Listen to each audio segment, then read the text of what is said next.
Selamat pagi saudaraku yang terkasih dalam nama Tuhan Yesus. Pada saat ini saya akan membahas sebagian dari firman Tuhan mengenai sunat ataupun tentang sunat.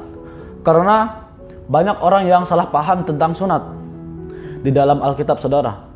Dan banyak yang berkata kalau nggak sunat nggak masuk surga, kalau nggak sunat kita nggak mengikuti hidup seperti Yesus. Karena Yesus disunat pada saat usia yang ke-8 hari.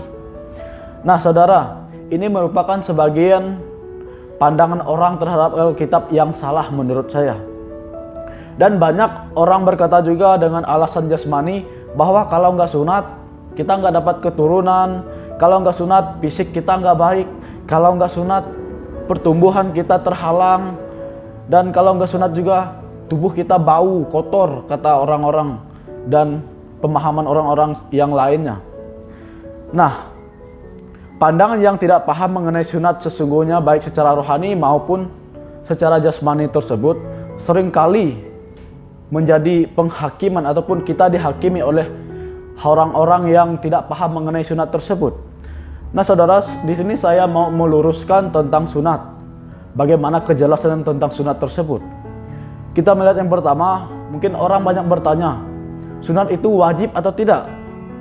Nah saya menjawabnya saudara, bahwa sunat itu jika dilihat dalam perjanjian lama, sunat itu dimulai dari Abraham, dan itu adalah suatu perjanjian Allah dengan Abraham sehingga keturunan Abraham sampai dengan sebelum kedatangan Tuhan Yesus untuk menggenapinya, semua itu wajib untuk disunat ketika sudah berumur 8 hari. Nah dalam perjanjian lama itu sunat adalah bentuk perjanjian Allah dengan Abraham yang wajib dilakukan. Kita bisa lihat di dalam Kejadian pasal 17 ayat yang ke-10 saudara.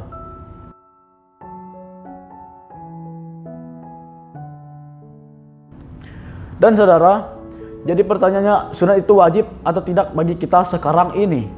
Saya menjawab bahwa sunat itu tidak wajib. Karena bagi kita orang percaya sunat secara lahiriah tersebut sudah digenapi oleh Tuhan Yesus ketika ia berumur 8 hari. Dan ia disunat pada saat itu. Nah saudara, perlu kita ketahui bahwa Yesus datang untuk menggenapi hukum Taurat. Dan setelah digenapi maka tidak harus melakukan hal tersebut. Artinya Yesus datang ke dunia ini dia untuk menggenapi hukum Taurat dan bukan meniadakannya. Jadi artinya kalau kita mau sunat ya sunat, kalau nggak mau ya enggak apa-apa. Jadi tidak ada masalah, tidak ada istilah penghakiman di situ. Saling menghakimi, tidak ada istilahnya. Dan kita lihat di dalam konteks Alkitabnya. Kita melihat dari 1 Korintus pasal yang ke-7 ayat yang ke-9. Begini bunyinya. Sebab bersunat atau tidak bersunat tidak penting. Yang penting ialah mentaati hukum-hukum Allah. Nah saudara, sebab bersunat atau tidak bersunat tidak penting. Yang penting ialah mentaati hukum-hukum Allah. Nah saudara, ini sangat jelas bahwa sunat atau tidaknya tidaklah penting. Dan yang terpenting adalah taat pada hukum Allah.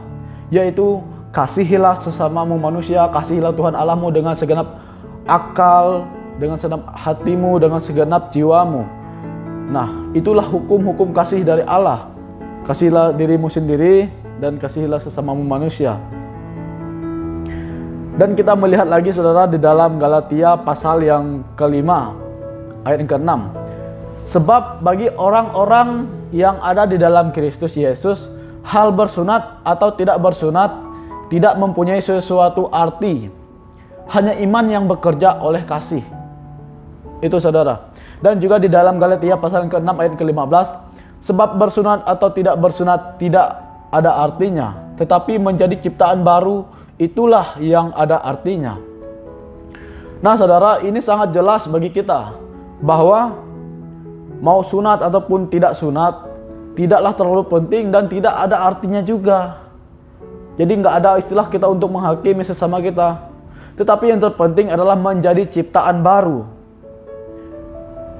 Atau kita meninggalkan kehidupan lama kita. Menjadi cipta baru, menjadi lahir baru, hidup baru, lahir baru di dalam Kristus Yesus. Dan kita meninggalkan kehidupan lama. Serta menanggalkan perbuatan lama kita yang tidak berkenan kepada Allah. Dan terakhir saudara, kita melihat di dalam Kolose pasal yang kedua ayat yang ke-11 yang berbunyi demikian, Di dalam dia ini adalah Yesus. Di dalam dia kamu telah disunat, bukan dengan sunat dilakukan oleh manusia. Nah, ini jelas. Di dalam dia kamu telah disunat, bukan dengan sunat yang dilakukan oleh manusia, tetapi dengan sunat Kristus yang terdiri dari penanggalan akan tubuh yang berdosa. Nah, saudara, itu semua adalah bukti dari ayat-ayat kutipan di Perjanjian Baru. Itu adalah bukti bahwa sunat atau tidak sunat itu tidak penting, dan sunat atau tidak sunat itu tidaklah ada artinya.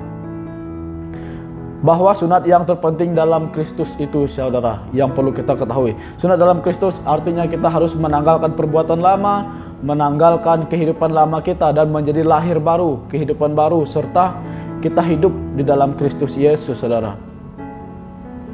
Dan kita harus menanggalkan kehidupan yang tidak berkenan kepada Tuhan, serta melanggar perintahnya. Itu, saudara, adalah pemahaman yang benar menurut Alkitab, yang kita lihat dari konteks-konteks Alkitab dalam Perjanjian Barunya. Nah, sunat lahiriah di dalam Alkitab yang kita ketahui itu adalah tidak ada artinya dan tidak penting. Yang kedua, saudara, kita meluruskan bahwa pandangan orang mengenai sunat jasmani. Banyak orang bilang kalau nggak sunat nggak dapat keturunan, kalau nggak sunat pertumbuhannya terganggu, dan kalau nggak sunat tubuh kita bau, dan kalau nggak sunat juga daerah kemaluan kita kotor.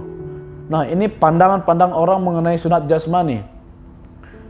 Nah, saudara, saya menjawab ini semua bahwa sunat itu bukan untuk bentuk menghakimi, dan perlu kita ketahui secara jasmani, sunat atau tidak sunat itu tidak berpengaruh pada kita untuk mendapatkan suatu keturunan, dan juga tidak sama sekali berpengaruh pada pertumbuhan kita, pada pertumbuhan fisik kita. Jadi pandangan yang berkata kalau nggak sunat nggak dapat keturunan dan pertumbuhan fisik terhambat, itu semua pandangan dan pemahaman yang salah.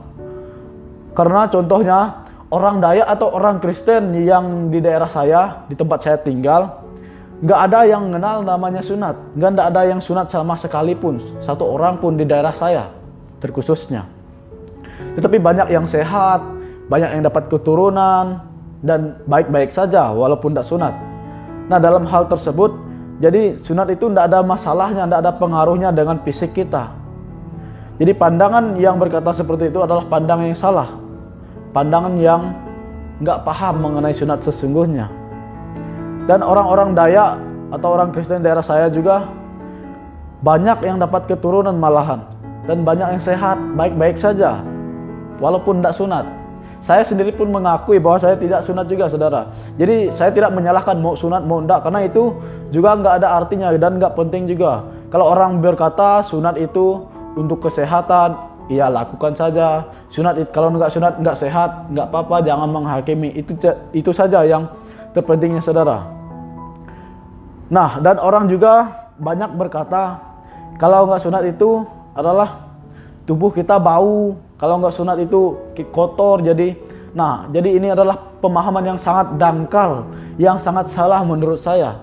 Karena tubuh bau atau tidak, kotor atau tidak, itu bukanlah masalah dari sunatnya, tapi itu adalah masalah dari orangnya.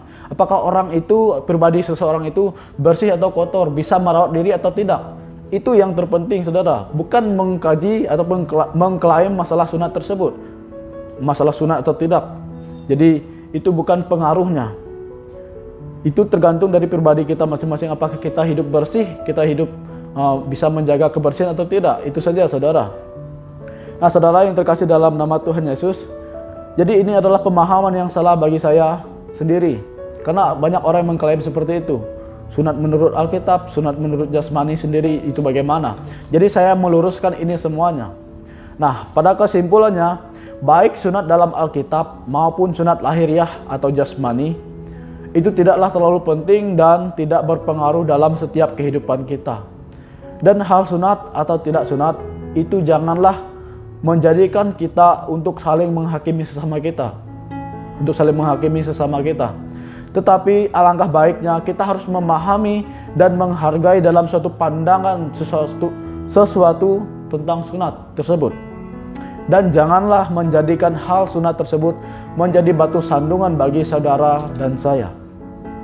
Inilah saudara penjelasan dan pemahaman singkat saya mengenai hal sunat. Sekian dan terima kasih, Tuhan Yesus memberkati.